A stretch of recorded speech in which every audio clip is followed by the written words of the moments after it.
حي على الفلاح.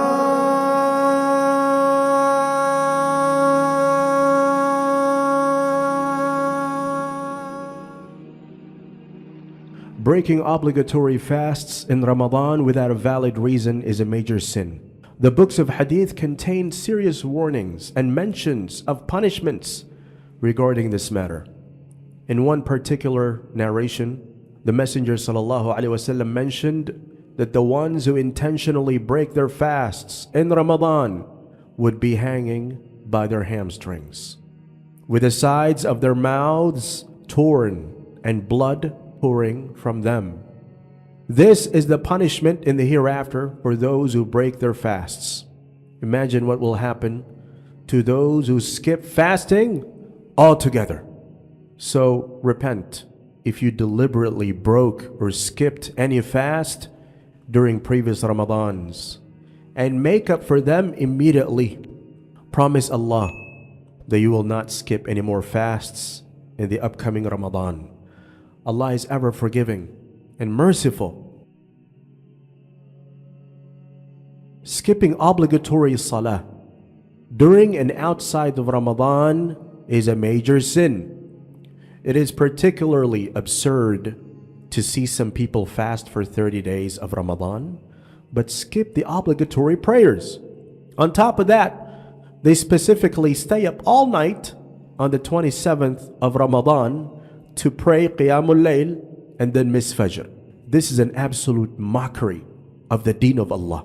Praying 5 times a day is one of the pillars of Islam, and neglecting it regularly can lead to disbelief.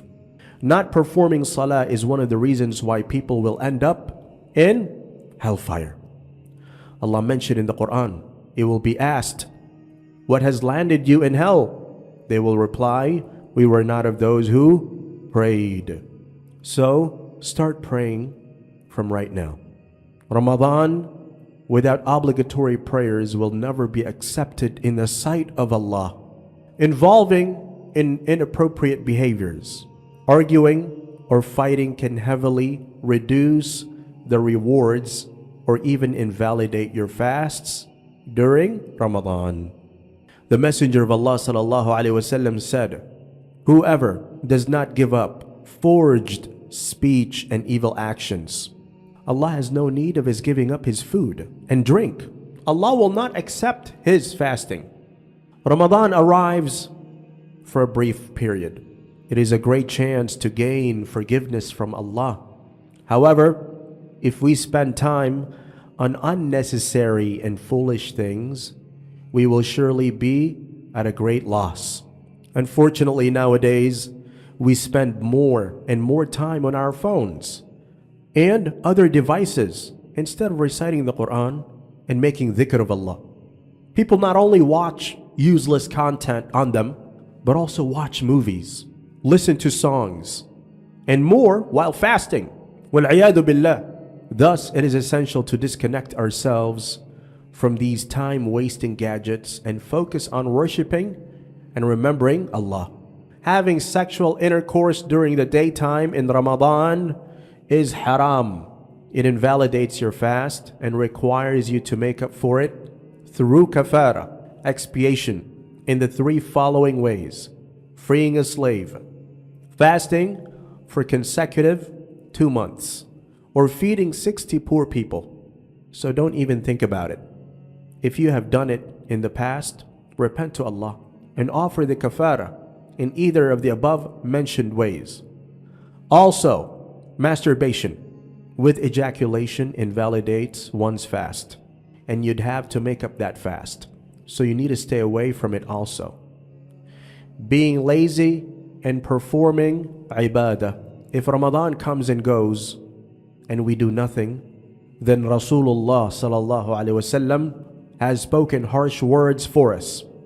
He sallallahu alaihi wasallam said, "Verily, Jibril alayhi salam came to me and he said, whoever reaches the month of Ramadan and he is not forgiven, then he will enter hellfire and Allah will cast him far away. So say Ameen." I said Ameen. Can you understand the significance of the Messenger of Allah sallallahu alaihi wasallam saying Ameen to something.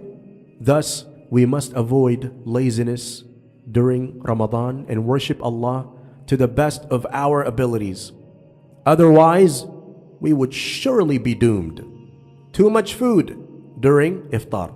Expensive foods and countless dishes for iftar during Ramadan have become a global trend. Food vloggers are showcasing these appealing dishes in their videos. Chefs are sharing hundreds of recipes in their platforms. We find that our women at home are so busy making these dishes that they can't even have iftar on time. The Messenger of Allah sallallahu alaihi wasallam said, "My nation will continue in goodness so long as they hasten to break their fast and prolong the suhoor, pre-fasting meal." Also, during iftar, many people eat so much food that it becomes difficult for them to attend Taraweeh. Some shorten their prayer because of the discomfort from excessive eating, while others fall asleep and don't pray at all. We are not saying that you should not have your favorite dishes on iftar.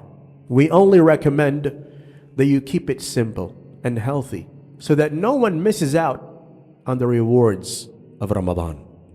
Free mixing iftar parties and sahri nights. This inappropriate culture has become a trend in recent years throughout the Muslim world. Non-mahram men and women gather together for so-called iftar parties and sihri nights and spend hours gossiping, laughing, singing, and doing all kinds of other nonsense. Women have no urge to put on hijabs, and men are constantly checking on them. Moreover, most of them don't even fast or pray the obligatory salah later on. What is more disgusting is that some companies are arranging music festivals and concerts alongside these events. A'udhu billahi min dhalik. We must avoid these events. We should give da'wah to the people against them. Also, we must boycott these organizations and companies that arrange such evil programs during the holy month of Ramadan. Indecent activities after iftar. Many people engage in haram activities right after finishing iftar. Instead of praying the Maghrib prayer after iftar, we find people on the streets smoking and gossiping. These people loosely control themselves somewhat while fasting. As soon as they have iftar, they act as if they have been freed from some burden. This goes completely against the teachings of Ramadan. Ramadan arrives to purify our lives for the better and to teach us self-discipline and righteousness. It is not about restricting ourselves for a certain period and letting loose afterwards. Ramadan is a life-altering course from Allah the Almighty. Thus, we must avoid these forbidden activities during our fastings and after iftar. Spending too much time in shopping malls. Unfortunately, as Ramadan progresses towards the end, there are more people in the shopping malls and fewer in the masjids. This has become quite a common sight globally in the Muslim world. The last 10 days of Ramadan are special. Our beloved Prophet Muhammad sallallahu alaihi wasallam would sit in i'tikaf in the masjid during these days in search of Laylatul Qadr. Instead of spending these days in i'tikaf or attending Taraweeh, people waste hours in these shopping malls. Rather than giving charity, people spend their money on unnecessary and extravagant items. We're not suggesting that you should not buy new clothes or other necessary stuff for Eid. We're merely saying that you buy what you need and end your Eid shopping as quickly as possible. Focus more on gathering the rewards of Ramadan rather than buying wasteful stuff, also while wasting precious time during Ramadan. Hearken, O you who was not content to sin throughout Rajab. His rebellion against his Lord had to continue the duration of Sha'ban. The month of fasting has now come to shade and shelter you.